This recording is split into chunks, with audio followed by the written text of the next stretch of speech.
Hernia surgery can be performed by pretty much any general surgeon, but there are hernia specialists, and there's a difference.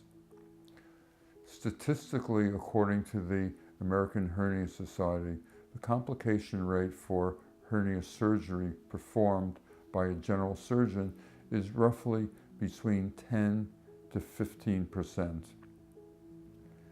Surgery, on the other hand, performed by a hernia specialist is about half of that.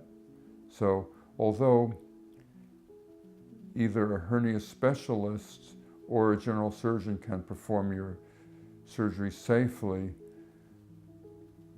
by choosing a hernia specialist, you can be sure that you will be receiving surgery by someone who is very highly qualified and will probably get you very good results. When you choose a hernia surgeon, you don't really have to shop around. You find the hernia surgeon and you pick them.